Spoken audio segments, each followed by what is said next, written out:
To another huge episode of Triggered. I hope everyone is doing well. A lot is happening, and it's great to be with you guys as always. And the theme today is actually pretty simple.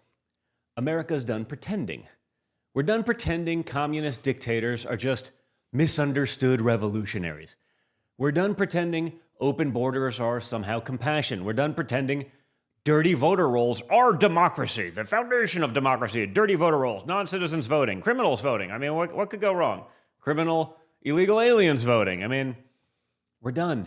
We're done pretending climate panic is somehow magically science just because the people panicking about it are scientists, even though they have nothing to actually prove it and the data doesn't show that any of it actually even exists.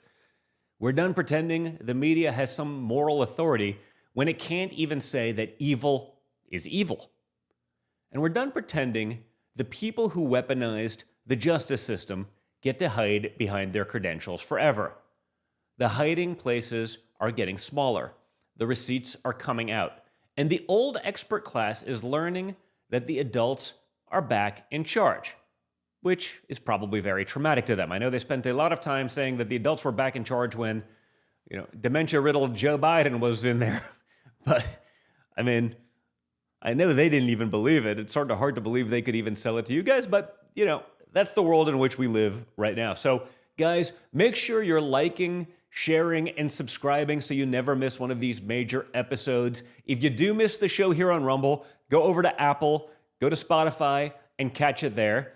And for all the top headlines that we cover here on the show, go over to my news app, MXM News, like minute by minute, MXM, where you can get the mainstream news without the mainstream bias. And of course, don't forget about our incredible and brave sponsors for having the guts to support this program, okay? That is not easy. It's difficult. Support, or at least check out those who share your values. Who knows? If they have a product that's similar to what you're getting, get it from the guys that share your values instead of the woke clowns that will probably take your money and just weaponize it against you, okay? Sponsors like All Family Pharmacy. After everything we saw during COVID and the cover-up, saying we have trust issues with the so-called experts is probably an understatement, guys. They used pressure, lies, red tape to block access to medications that were once easy to get. That can't happen again. And with All Family Pharmacy, it won't. All Family Pharmacy is redefining healthcare. No waiting rooms, no delays, no insurance games. Just direct access to over 200 trusted medications, including ivermectin, hydroxychloroquine, antibiotics, emergency kits, and so much more. You can customize your order, have it shipped straight to your door. So go to allfamilypharmacy.com/DONJR, Don Jr., allfamilypharmacy.com/Don Jr., and use promo code DonJr20, DONJR20, for 20% off of your first order. Again, that's allfamilypharmacy.com/Don Jr. or use promo code DonJr20 for 20% off at checkout. Now, let's get into all of it. And I want to start with this clip from the White House because it captures the whole shift of what we spoke about in the intro in about 39 seconds. Your favorite president at Joint Base Andrews. He's asked about Cuba, and I think you'll like the response. Check it out. I think the Cuban population of Miami and certainly beyond Miami, people that came there that were decimated, whose families were ruined, appreciate what the Attorney General just did today and was just doing now. Is just watching it. So we have Cuba on our mind. Very important. Been a lot of problem for a lot of years, and this was I think it was a very big moment for people that, not only Cuban Americans, but people that came from Cuba, that want to go back to Cuba, people that want to see their family in Cuba. I think this is a very big day, very important day. Now, when my father says that we have Cuba on our mind, the regime there hears it. The exiles hear it. The prisoners hear it. The families who've been lied to by Western elites for 60 years, they also hear it. And the left hears it too, which is why they instantly start getting nervous. Because Cuba has always been one of their favorite moral blind spots. You know, if a right-wing government did a tenth 1% of what the Cuban communists have done, every professor in America would be marching with a candle. There'd be vigils. They'd be outraged. But because it's the Castro legacy, because it's communist, because it's anti-American, suddenly the same people who cry about democracy every 5 minutes become very, very patient and very, very quiet. If they even acknowledge it, they tell you, it's complicated. It's just a complicated one, guys. They tell you sanctions are the real problem. That's what's keeping people in poverty. Sanctions, not the dictatorship that takes it from you. They tell you the dictatorship just needs, they need engagement. This is Washington's favorite word when it wants to avoid saying cowardice. And now the DOJ has issued indictments charging former Cuban leader Raul Castro and 5 others in connection with the Cuban military's fatal downing of 2 planes 30 years ago, with officials unveiling the charges at a press conference in Miami. Check this out. Today, we are announcing an indictment charging Raul Castro and several others with conspiracy to kill U.S. nationals.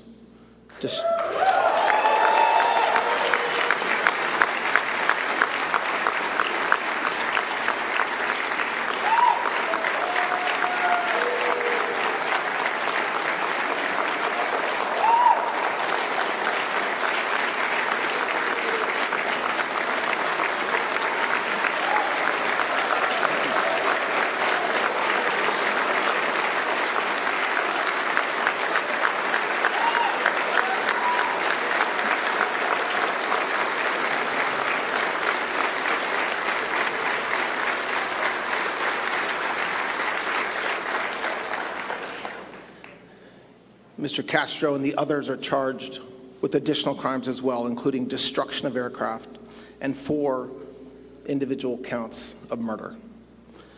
The indictment was returned by a grand jury sitting in this district in Miami on April 23rd, 2026, and was unsealed today. For nearly 30 years, the families of 4 murdered Americans have waited for justice. On February, this is a story all too familiar. On February 24th, 1996, 2 civilian aircraft operated by Brothers to the Rescue were shot down over international waters by military aircraft from Cuba. 4 men were killed: Carlos Costa, Armando Alejandre Jr., Mario de la Peña, and Pablo Morales. They were unarmed civilians and were flying humanitarian missions for the rescue and protection of people fleeing oppression across the Florida Straits. As alleged in the indictment, Raul Castro and 5 co-defendants participated in a conspiracy that ended with Cuban military aircraft firing missiles at those civilian planes and killing 4 Americans. Those are the allegations returned by a federal grand jury. My message today is clear. The United States and President Trump does not and will not forget its citizens. This is the difference between a government that remembers its people and a government that lets communist thugs run out the clock. Under Obama, Biden, we were told to move on. Don't worry about it. Nothing to see here, folks. Nothing to see here. The foreign policy class said, don't provoke Havana. As if they could do much. The Cuba lobby on the left, grant them leniency and give them legitimacy. And the families, they were just supposed to swallow it. Just take it. That's not justice. That's surrender. The old assumption was, if you're a communist dictator, if enough time passes, Washington simply forgets. The new assumption should be, no, guys, we remember, and we always will. Check this out. 1961, when you were just 15 years old. That is correct. Tell me about what today means in the news of the indictment of Raul Castro. It means some justice for the Cuban people. For 67 years, I'm sorry, we have been ignored by everybody, the United Nations, the Organization of American States, the European Union, everybody. So we hope this is the beginning of the downfall of the Castro regime. I'm sorry, a little emotional. And we're ready to go back and help in the reconstruction of our country. With work, with money, with investment, and with love. That has been lacking in Cuba for the last 6 decades. That is what the left never understands. For them, Cuba is an idea, probably an idea they want to implement here in America, at least most of them. For Cuban Americans, Cuba is family, it's memory, it's prison, it's stolen property. It's a father who could not go home. It's a grandmother who never saw freedom again. It is people who watched American celebrities fly down there, sip drinks, take pictures with the ruins, and come home acting like they discovered paradise. Remember, I always say it, there's a reason the migrant boats only go one way. There's a reason that, I don't know, no one's hopping on a boat to flee Miami for Havana, right? It's literally never been happened, right? There's not a single communist regime anywhere in the world where that happens. Frankly, there's not a communist regime anywhere in the world that has advocates of people that were subjected to those abuses that come to America and say, you know what, we got to bring that system here, right? No one ever escaped, my mother's old homeland, what was then communist Czechoslovakia, and said, come to America and let's bring that system here. No one ever did that. They left because they had to. They left because they wanted to seek a better life, an opportunity. Because the actual people of Cuba have not been living in some sort of paradise, guys. They've been living under communism, suffering under it.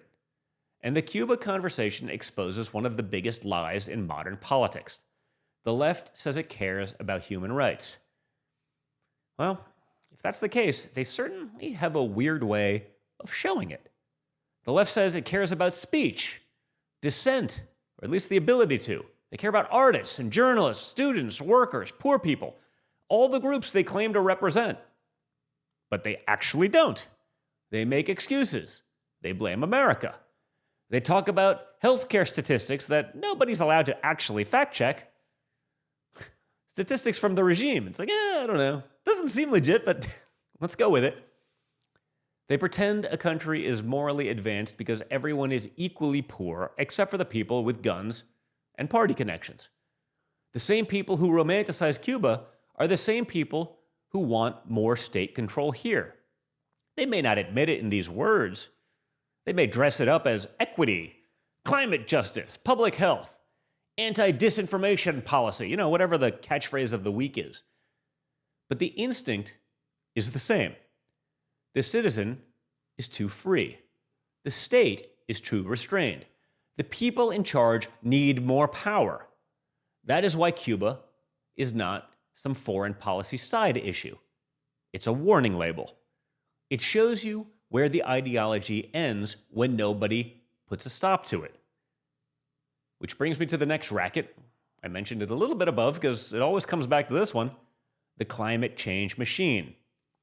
Because the White House posted something that is going to send every climate hysteric in Washington into a meltdown.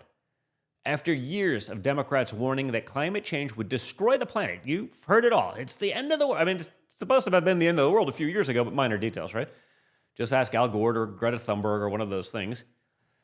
The United Nations top climate committee, okay, not exactly a conservative place, the United Nations top climate committee has moved away from its most extreme projection assumptions.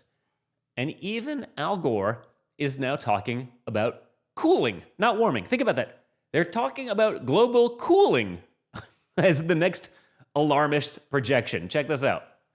The left used the scariest version of these political projections as a political weapon, because they were never really scientific projections. They just took the worst case scenario, the absolute furthest end of the bell curve on the negative side, the 0.00001% scenario, and they told you that was the gospel. That was going to happen, right?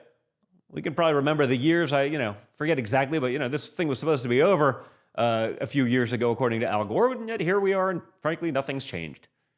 They told you the world was ending. They told your kids they had no future. They told you your truck was immoral. They told you your stove was dangerous. They told farmers they were the problem. They told oil and gas workers their livelihoods had to be sacrificed for the planet. On the altar of environmentalism, we're just going to cut your livelihood off in an instant. And the productivity and the economic side effects, didn't complain much about China or India or the biggest offenders of the environment in the world. No, they let that go. They told everyone else to live smaller, pay more, accept less, and shut the hell up. And somehow, every solution required more power for them every time. More power for them, more of your money, more federal control, more international bureaucracy, more subsidies, more regulation, more ESG, more DEI, more university funding, more corporate compliance departments, more rich people flying to climate conferences on private planes to lecture you about your lawnmower. It's funny how that works. The planet is always dying, but the cure always seems to be bureaucracy. Never figured out how that worked, but that's what they've been selling. The seas are always rising, but the people warning you about it keep buying beachfront property. Trust me, I know.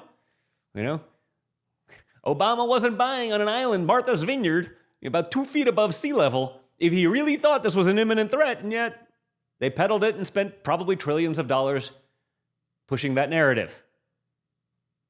The emergency is always immediate, but the accountability is always somewhere far in the future. That's not science.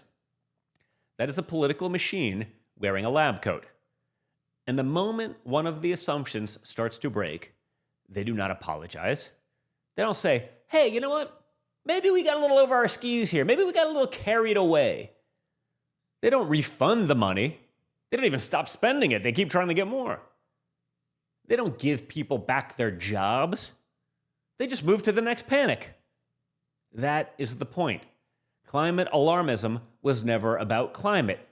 It was about control. Control energy, and you control the economy. Control transportation, and you control movement. Control housing standards, and you control where people live and how they live. Control food and farming, and you control whether ordinary people can afford to lead a normal life. That is why they're so angry when the receipts actually come out and people actually have the guts to push this stuff. Again, it's why I ask you to like, to share, to subscribe. Get it out there so people see this stuff, okay? You hear about it, but you forget. But then they go back in for round 2 and 3, and we forget. And it's like, wow, it's almost like we've been hearing it forever. There must be something to it, right? You say it enough. Enough of these powerful elitist voices say it enough. There must be some truth to it. Nope, there doesn't. They're not defending a model. They are defending a business model. And they're defending social status. That's the part that people underestimate. For a certain kind of elite, climate panic made them feel so virtuous without requiring actually sacrifice, right? They can lecture you while doing the exact opposite in their own personal lives. They could fly private and lecture you about emissions. I have a feeling their private planes burn more fuel, create more carbon dioxide, than your lawnmower, your stove, your car, your farming tractor in one flight than those things do in a year. They could own 3 houses and lecture you about sustainability. They could invest in green schemes, lobby for mandates, cash the checks, and still tell the rest of the country that the problem is your pickup truck and your cheeseburger. It's not just policy, guys. It's an identity for them. It's their religion. It's a religion for people who do not believe in God, but still want confession, sin, indulgence, and essentially a priesthood. Only in this religion, you are the sinner. They are the priests, and the indulgence is a federal subsidy. That is why they can't laugh at themselves. That is why they can't say, maybe we overstated that, because once the panic fades, the power fades with it. And they ain't ever giving up power. Because when the power fades, people start asking where the money actually went. They start asking why energy got so much more expensive. They start asking why factory closed. Why did those factories close? Why did we lose our jobs? Why did we lose our middle class? Why did we export what was left of our middle class to China? They start asking why China got to build while Americans got regulated into obscurity. That is the conversation the climate class cannot survive. And once you see the business model, you start seeing it everywhere, especially in elections. Judicial Watch is suing California to clean up nearly 900,000 inactive voters on the rolls. I mean, think about that. 900,000 inactive voter registrations on the rolls. Their argument is simple. Dirty voting rolls can mean dirty elections. Now, just stop there. That's not a typo. That's not a rounding error. But if you ask for clean voter rolls, they say you hate democracy. If you ask for voter ID, they say you hate voters. If you ask whether donor platforms should verify that foreign money is not flowing into American politics, suddenly everyone needs nuance. It's complicated, guys. It's complicated. No, it's not. It's not complicated at all. If you ask why a state has hundreds of thousands of inactive names sitting there, they treat you like you're the dangerous one. No. The dangerous position is telling Americans that election confidence does not matter. The dangerous position is building a system where the paperwork is messy, where the rolls are bloated, where the ballots are floating around in thin air, magically always turning up for Democrats. The donor platforms are barely checked, and anyone who asks basic question is speared as an extremist. That's not democracy. That is a machine protecting itself. And normal people know it. Election integrity is basic civic hygiene. You clean the rolls for the same reason you lock the ballot boxes. Secure the chain of custody, check signatures, verify donors, and audit systems. Not because the election worker is corrupt, not because every voter is suspicious, because trust requires maintenance. If you run a bank, you reconcile the books. If you run a business, you track the inventory. If you run a courtroom, you preserve the evidence. But if you run an election, Democrats want everyone to believe that basic verification is an attack on democracy, and that, folks, is ridiculous. Clean systems protect honest voters. Dirty systems protect machines. And there is no patriotic reason to want dirty systems and dirty machines. And by the way, this same instinct shows up inside the legal system. The people who built an accountability machine for everyone around Trump are now learning that accountability can point the other direction too. Shockingly, they've gotten away with it for years, where there was never accountability. It only went one way. We've seen that. So they were good with it, as long as that one way was to attack their political enemies, people they disagreed with. FBI Director Kash Patel posted that Carmen Lineberger, a former managing U.S. assistant attorney who supported Jack Smith's witch hunt, has been charged over leaking confidential investigation documents. According to authorities, she sent internal materials connected to the Trump documents case to a personal email account, including material tied to the sealed portion of the Smith report. She saved the file name as a cake recipe to try to hide it. Check out this clip about the indictment. Remember the raid on Mar-a-Lago?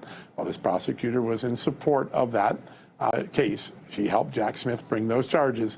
She herself was charged Wednesday for allegedly illegally emailing herself a copy of the classified report that Jack Smith wrote, the report that a judge said could not be released to the public. She disguised the material, I'm not making this up, as cake recipes and then tried to move them to her private email address, but the Justice Department's tech team discovered it. And now the indicted prosecutor, Carmen Mercedes Lineberger, who was a managing assistant U.S. attorney for the Fort Pierce branch of the Miami U.S. Attorney's Office, faces multiple felony counts. She's been charged with 2 counts of theft of government money or property, the destruction, alteration, or falsification of records in a federal investigation, and concealing, removing, or mutilating public records. She pleaded not guilty. This is the sort of case that brings accountability to a deep state that sometimes feels it can do what it wants, that it treats the American people's product as their own, tries to take it as their own. Remember, not that long ago, John Bolton, the former National Security Advisor, was similarly charged for trying to move classified information to his private email. This is another example of that. Seldom do we see a prosecutor prosecute themselves, but today we see that. Now, the department, in announcing these charges, said that in separate instances in late 25, Lineberger altered the electronic file names of government records that she received in her official capacity to conceal her unauthorized electronic transmission of the records to her personal email accounts. In other words, she moved in a personal email. She stole the reports, put them to some place where she was not allowed to do. We'll have more of that over at justthenews.com. These are the people who spent years telling America that Trump was the documents threat. They raided Mar-a-Lago, and not just like showed up asking for documents. They raided Mar-a-Lago with the FBI's hostage rescue team, okay? That is the SEAL Team 6. That's the Delta Force of federal law enforcement. Why? They were talking with the legal teams for years. They could have very easily said, hey, we're coming over here, and not worried about it. They wanted to intimidate you. They leaked, they moralized, and now here we are. Remember? Accuse everyone of doing the things you're doing yourself. Saul Alinsky, Rules for Radicals. Hillary Clinton protege, or mentor, I guess. A deep state federal prosecutor from that world is accused of moving confidential materials outside official channels. And the people who loved institutional power when it was pointed at conservatives suddenly and magically hate institutional power when it starts enforcing the rules on them. It's funny how that happens. The hiding places are getting smaller. The paperwork is coming back around. The people who demanded blind trust are actually being asked for receipts. And once institutions lose trust, they do not get it back simply by yelling louder. They get it back by being clean and actually enforcing the rule of law. I know, it's shocking, right? Crazy. Crazy how that happens. Crazy how that works. But the permanent class does not want reform. They want amnesia. They want you to forget everything. They want you to forget the raids, the leaks, the anonymous sourcing, the collapsed theories. You know, the walls are closing in. How many times do we hear that one? The breathless panels, the mugshot obsession, the document hysteria, the whole circus. They want you to forget all of it. They want to move on now. The questions are pointed back at them. No, we're not moving on. We are checking the work. We are dotting the I's and crossing the T's. And that same problem exists in the immigration debate. The left hates numbers when the numbers destroy the story. There's a chart circulating based on Danish government crime data, and it's getting attention because Denmark tracks crime background by actual ethnic background. They track crimes in a way that most Western governments are too politically terrified to do, or at least to do honestly. Check out this Danish crime data background chart. And the reason the chart is exploding should be obvious to anyone who's not an imbecile. Because the second normal people say that mass migration actually has consequences, that it actually is problematic, that it's actually all coming from certain places, the elites all of a sudden say, that's racist. No, it's fact. If communities say crime patterns are changing, the experts say that's misinformation, especially if those crime patterns point to the people we all know who are doing the crime. If those crime patterns pointed to MAGA conservatives or conservatives anywhere, okay, especially in Denmark, not exactly a conservative place, if it pointed to the conservatives, they'd be all over it. It'd be Biggest news. All of Europe would cover it, and so would all of America. If parents say they do not feel safe, the media say they've been manipulated. You know, I don't know. If their daughters and children are getting raped and attacked, they have a right to feel not safe. They shouldn't be criticized for calling out the truth. If citizens say the government should know who is entering the country, suddenly the people with degrees magically discover compassion. But when a European government actually tracks background and crime categories, the people who worship data do not want to discuss the data anymore or ever again. That tells you everything that you need to know. The left loves statistics when the statistics can be used to blame you. If the numbers help them attack the police, attack Christians, attack conservatives, attack rural America, attack the suburbs, attack America generally, they love the numbers. But, if the numbers raise some questions about open borders, failed assimilation, non-existent assimilation, migrant crime, or whether Western governments are actually protecting their own citizens, now this spreadsheet is dangerous. The facts, dangerous. Numbers matter. Vetting matters. Culture matters. Assimilation matters. Borders matter. And a country that refuses to measure the consequences of its own decisions is not compassionate. It's reckless. And it's why we're securing the border and making America safe again. And look at this. A viral post highlighted a BBC video about an indebted Afghan father selling his 7-year-old twin daughters into sexual slavery with adult men. And the framing described in the post is that this man was forced to make difficult decisions. Difficult choices, guys, Watch this. Abdul Rashid Azimi's home, we're suddenly confronted by the devastating impact. He calls for his daughters. Rukia and Rahila are twins. They're 7. Abdul is eager to explain why he's making unbearable choices.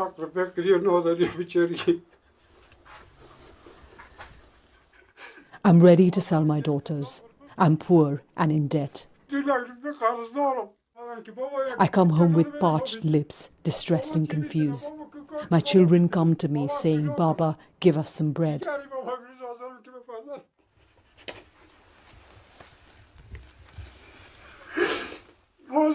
But what can I give? Where is the work so I can earn? It breaks my heart, but it's the only way to feed my other children, Abdul says.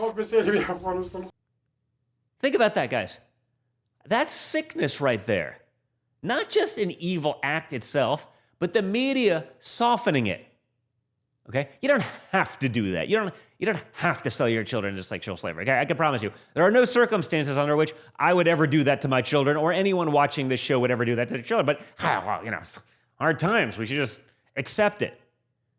It is exactly the kind of thing civilized societies are supposed to have the moral confidence to say out loud.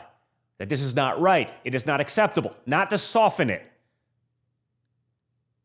But the modern media class has trained itself out of moral judgment, unless the target, again, is a conservative parent at a school board meeting, in which case those people are terrorists, obviously, right? They find outrage for your gas stove. They can find outrage for your pickup truck. They can find outrage for your church. They can find outrage for your vote. They can find outrage for your meme. Ask me how I know. They can find outrage for your hat. But when little girls are being sold into horror, sexual slavery, going to be abused, destroyed their lives, suddenly, again, everyone becomes very nuanced. Suddenly it's complicated. Suddenly it's, we need context. No, we do not. We need civilization, okay? Preferably Western civilization, not barbarism. We need borders. We need law. Because a civilization that cannot name evil cannot defend itself against evil. And once you understand that, the whole episode ties together. Cuba is not complicated. Communist dictatorship is evil. Selling children is evil. Rigged systems in the dark is corrupt. Weaponizing law enforcement is corrupt. Lying to people with panic models is corrupt. Hiding crime data because it offends elite ideology is corrupt. And it's why shows like this matter, where we can cut through the noise and get to the truth. Okay? That's why, again, I ask you guys to share this stuff. So, guys, that's the show for today, okay? Make sure you're liking, sharing, subscribing. Hit that little like button right now. It takes 2 seconds. Hit the like button. Make sure we can get this messaging out there. Subscribe so you never miss one of these major episodes. Then just hit the little thing at the top. Share this with a few of your friends. I'm sure you all have political chat groups or family groups, and even if you have some leftist groups you want to just piss off, share it with them. Let them try to argue with these facts, okay? Check us out on Apple and Spotify podcasts if you get your podcast that way, or if your friends get their podcast that way, okay? Whether you're here all the time religiously, subscribe there as well so you can share it to those who may not. Check out our great sponsors down below and in the video description, okay? Again, it takes guts to support a show like this. Support those who share your values. At least check them out. Maybe one day you have a need for one of their products or ideas, okay? Remember that. It's a big deal. Always, guys, remember to stay strong, stay informed, stay engaged, and always stay a little bit triggered. Thanks. I'll talk to you guys all again very soon.